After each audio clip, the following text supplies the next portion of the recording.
बहुत स्वागत व्यूअर्स, आप देख रहे हैं आपका शो कहानी कुर्सी की। मैं सौरभ शर्मा आपके साथ, प्रोफेसर संगीत रागी जी, हर्षवर्धन त्रिपाठी जी, समीर चौहान के साथ हमारे साथ हैं।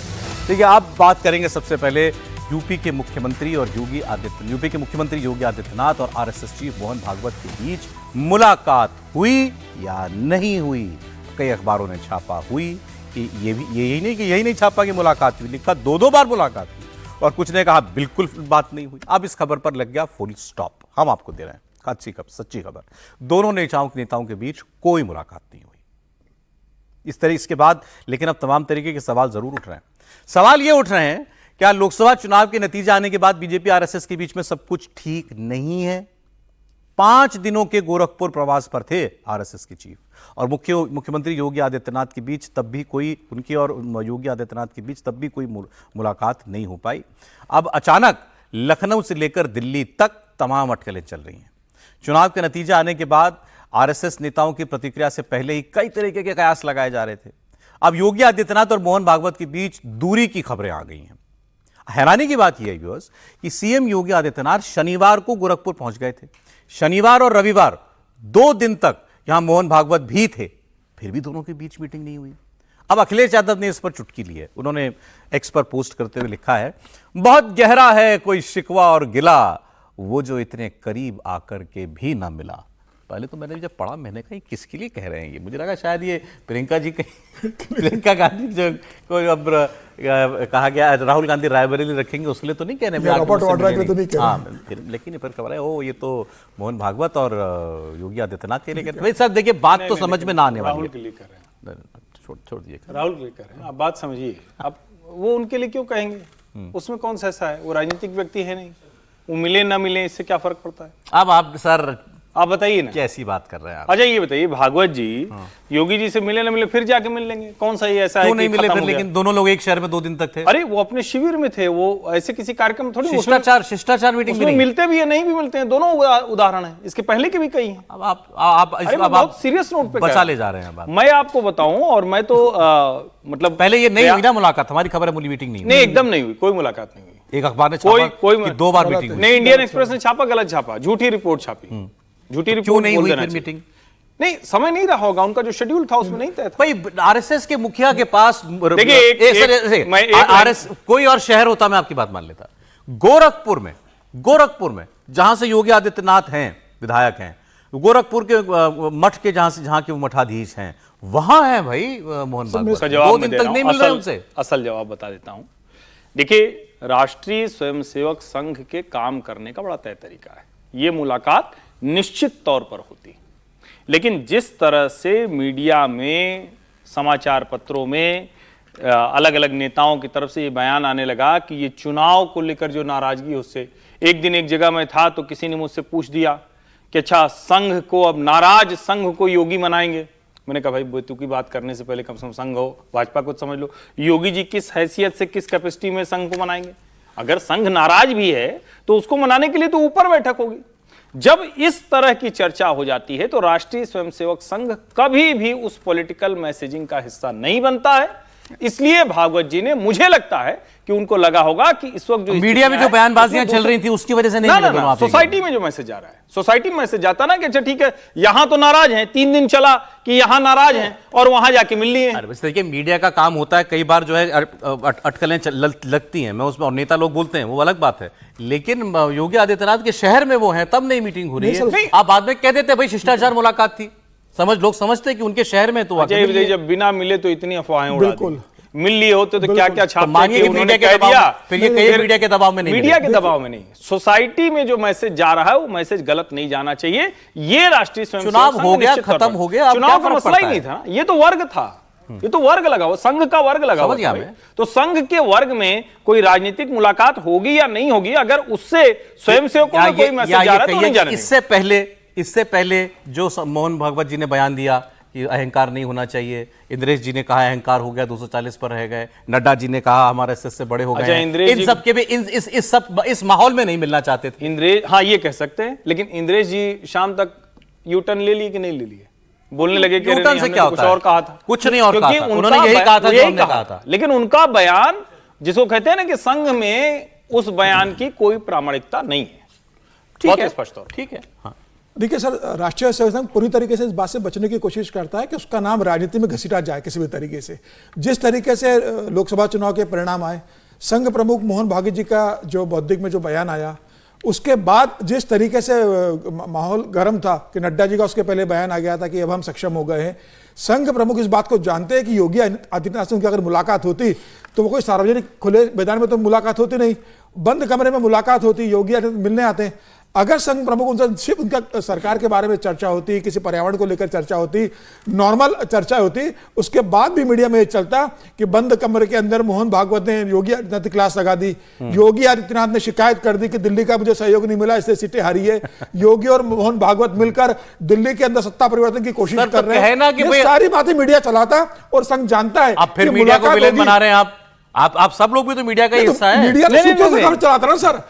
मीडिया देखो, संघ का कोई बयान आता नहीं, योगी आदित्यनाथ कोई बयान देते नहीं, मीडिया को खबर चलाना है। मीडिया कहता है सूत्रों के हिसाब से खबर है, और दूसरे दिन अखबार फ्रंट पेज में खबर छाप देते कि मोहन भागवत की और योगी आदित्यनाथ की एक नई युति बन गई है। तो कंट्रोवर्सी से बचने के लिए दोनों मिले ही नहीं, एक शहर में रहते हुए नहीं मिले। बात इस तरह की यही मतलब मीडिया के लिए, सूत्रों के लिए एक बड़ा अच्छा एक कार्टून मेरे एक मित्र ने बनाया था जब 2002 का। अब ये भी मीडिया का, इनको भी मीडिया का ही मानता हूं। गोधरा वाला एक है, उसमें एक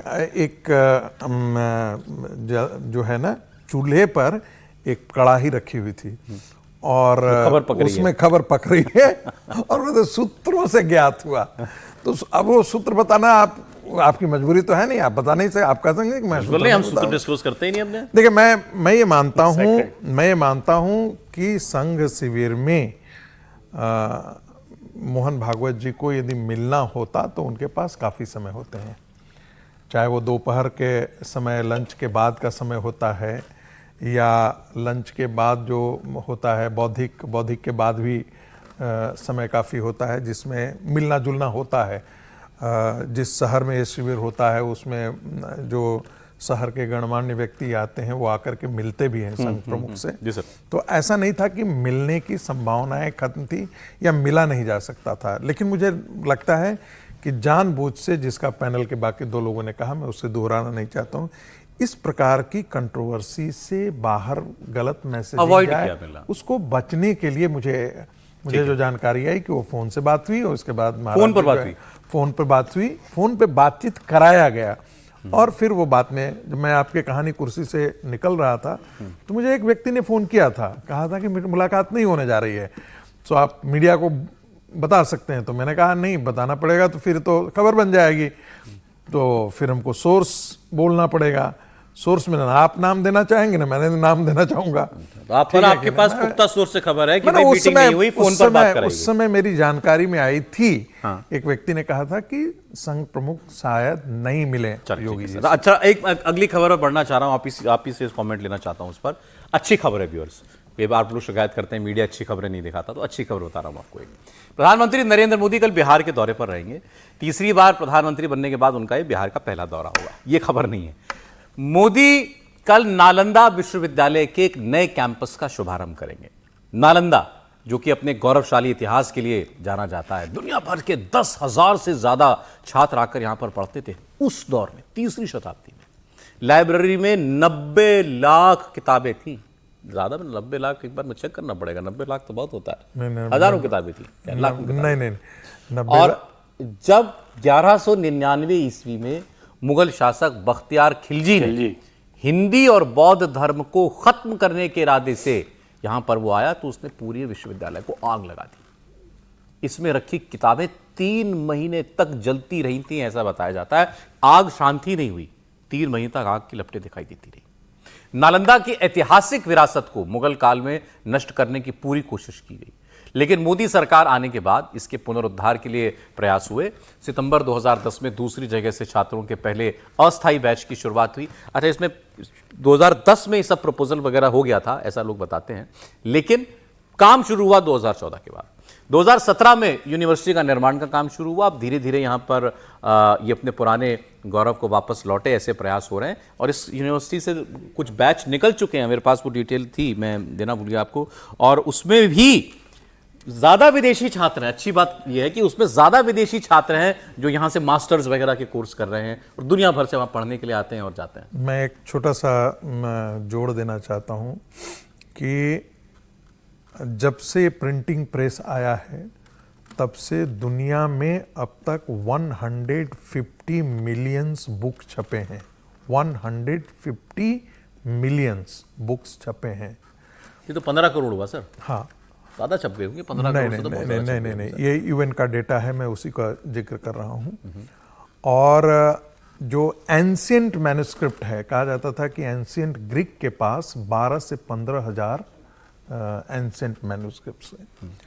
भारत के पास कितना एंशियंट मैन्युस्क्रिप्ट थे उसका आप अंदाजा नहीं लगा सकते हैं। 4 million 40 lakh ancient manuscript, 40 lakh.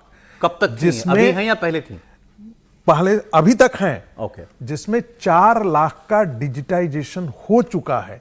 तो आप समझ सकते हैं कि कितनी बहुत विरासत थी। और जिस नालंदा लाइब्रेरी की बात करते थे वो मल्टीपल स्टोरीड थे। मैं करेक्ट यदि नहीं हो तो कोई करेक्ट कर देगा, 9 स्टोरीड लाइब्रेरी थी। क्या? 9 स्टोरीड, तीसरी शताब्दी में। हाँ। और वो कई कैंपस थे उसके, कई, जैसे एक ही प्रेमाइसिस के अंदर कई प्रेमाइसिस होते हैं ना, खंड, उस ढंग से खंड थे। और आपने सही कहा कि वो 3 महीने तक, कोई आकलन कहता है कि 6 महीने तक वो लाइब्रेरी वो पे उच्च तस्वीरें चलाती रही ना, आप जैसी नालंदा दिख रही है वो दिखे तो व्यूअर्स को जी। वहां पर आपको पता होगा कि अमर्त्य सेन जो है, जब वो उसके चांसलर उनको चांसलर बनाया गया था, बड़ा वो ये में आया, लेकिन उन्होंने कोई बहुत सिग्निफिकेंट नहीं किया। वो बड़ा बिजनेस क्लास से आया करते थे, यहाँ पर बैठकें होती। इसी के बीच में आपको उसके अवशेष दिखेंगे नालंदा के बीच में। हाँ हाँ, जो भी आप, एक तो अब जो स्ट्रक्चर खड़ा हो गया वो तो है, जो भी उसी के बीच में अवशेष भी दिखते जो हैं। भी नालंदा जाता है ये उसको अवशेष आप है, देखें, जो भी नालंदा जाता है तो उसमें वो आपको पूरा दिखाई, मतलब अद्भुत वो जगह है, अद्भुत जगह है वो। आप उसका विश्लेषण बहुत समय आपका चला जाएगा। नहीं, मंदिर लोग तोड़ते थे आकर के आक्रांता, चलिए ठीक है, वो तो कुछ मजहब से मैं समझ सकता हूँ, वो क्या सोच के आते थे। किताबों से क्या बैर भाई, किताबें क्यों चलाई? भाई एक बात बताइए, ज्ञान से ही तो वैर था। ज्ञान से इसलिए वैर था क्योंकि उनका मानना था कि इसके अतिरिक्त और ज्ञान कहीं है ही नहीं। कुरान के अतिरिक्त कोई ज्ञान नहीं है भाई, उनका तो मानना ही था ना कि भाई यही ज्ञान का अंतिम है। वेद कहता था कि यही ज्ञान का अंतिम है। किताबें तो इस्लामिक काल में भी जहां इस्लाम का शासन रहा वहां पर भी किताबें छपती थी, उनके पास भी बहुत लिटरेचर है।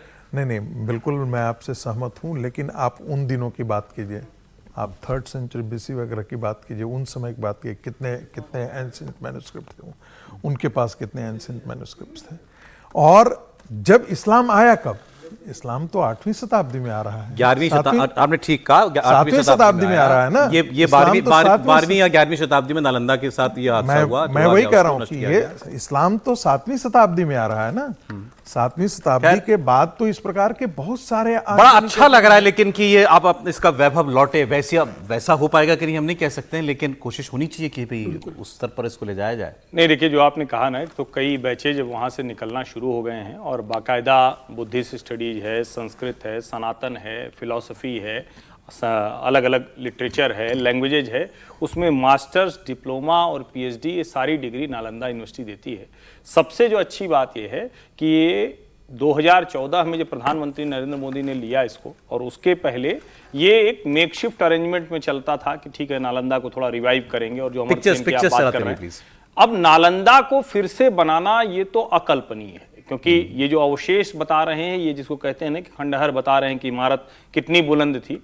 और जब आपने कहा कि आखिर क्यों लाइब्रेरी जला दी, तो भाई क्या जरूरत थी कि कोई शिवलिंग कहीं गड्ढे में, कुएं में फेंक दे या तोड़ दे? क्या जरूरत है किसी का जनेऊ काट दे? क्या जरूरत है किसी की शिखा काट दे?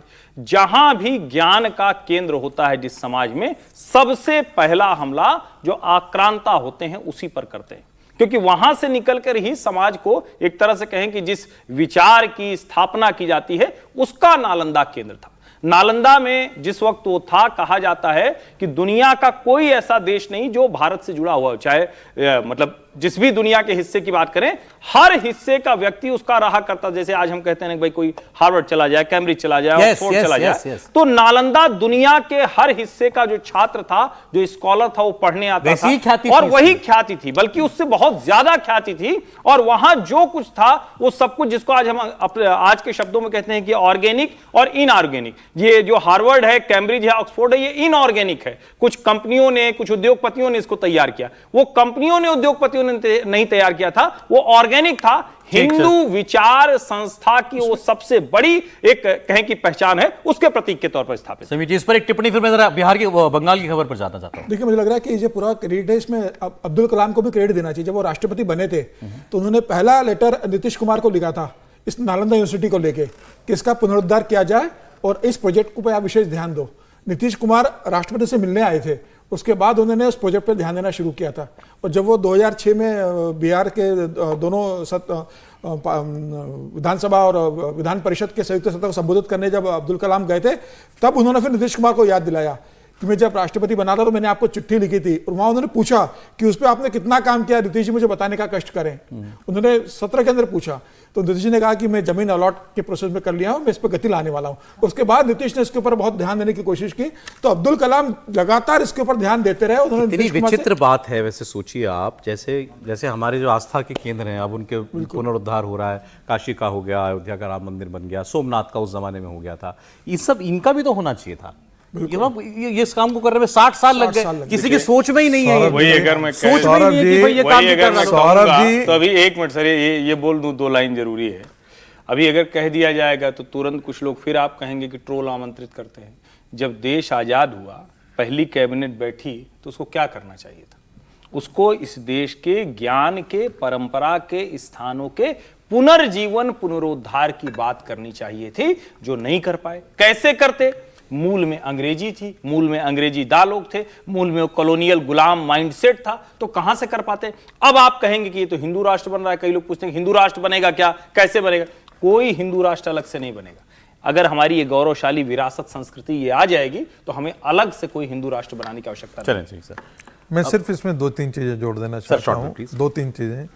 देखिए, ब्रिटिश के आने से पहले शिक्षा का इतना बड़ा नेटवर्क था। आप प्रेसिडेंसी, मद्रास प्रेसिडेंसी की आप रिपोर्ट पढ़ लीजिएगा, तो ये सब जो ये बातें कही जाती थी ना कि ब्राह्मण ही शिक्षित हुआ करता था, दलित और शूद्र में 66% जो है, जिनको आप शूद्र और दलित लोग आज के दिन में आप ओबीसी कहते हैं, वो सब भी शिक्षा के केंद्र में थे, वो शिक्षित होते थे, वो शिक्षार्थी ही नहीं थे, शिक्षित भी करते थे।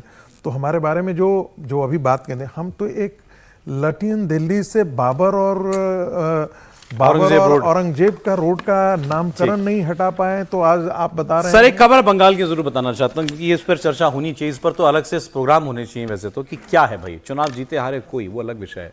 बंगाल में क्या प्रॉब्लम है भाई? कोई इलेक्शन हो उसके बाद वायलेंस, हर इलेक्शन में हिंसा, इलेक्शन के बीच में हिंसा, इलेक्शन के बाद हिंसा। चुनाव खत्म हो गया, ममता बनर्जी की पार्टी जबरदस्त तरीके से बंगाल में जीत गई। बीजेपी का जो कहा जा रहा है, जो बीजेपी के समर्थक हैं, बीजेपी के कार्यकर्ता अपने घर नहीं जा पा रहे। ऐसे ही असेंबली इलेक्शन में हुआ था, उसमें तो लोगों की जान गई थी, बलात्कार के आरोप लगे थे। इस बार भी कुछ लोग ऐसे आरोप लगा रहे हैं। क्या है मतलब, क्या कैसा समाज बनाना चाहते हैं? क्या पॉलिटिकल कल्चर है ये? पूरे देश में और तो कहीं ऐसा नहीं होता। पूरे देश के अंदर चुनाव खत्म हो गया, पूरे हिंदुस्तान में शांति से हो गया। बंगाल में क्या दिक्कत है? मतलब कुछ तो आप डीएनए शब्द ऐसे हम लोग इस्तेमाल कर देते हैं, वहां के पॉलिटिकल कल्चर में कुछ तो, पॉलिटिकल डीएनए में कुछ तो प्रॉब्लम है। क्यों हो रहा है ये समीर जी? अब बीजेपी वाले नेता फिर वहां जा रहे हैं, रविशंकर प्रसाद जी और टीम पूरी गई हुई है वहां पर।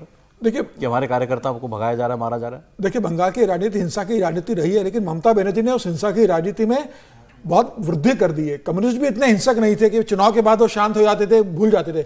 ममता बनर्जी चुनाव के पहले हिंसा करती है, चुनाव के दौरान हिंसा करवाती है, और चुनाव के बाद, जीतने के बाद हार भी जाए। सीधे इल्जाम लगा रहे हैं। बिल्कुल, ममता बनर्जी हिंसा करवा रही है। आप देखिए ना, कार्यकर्ता बता रहे हैं 2000 से ज्यादा कार्यकर्ता भाजपा के अलग अलग कार्यालयों में रह रहे हैं। पश्चिमी मेदिनीपुर, 24 परगना और बाकी अपने घर नहीं जा पा रहे, बीजेपी दफ्तर में रह रहे लोग।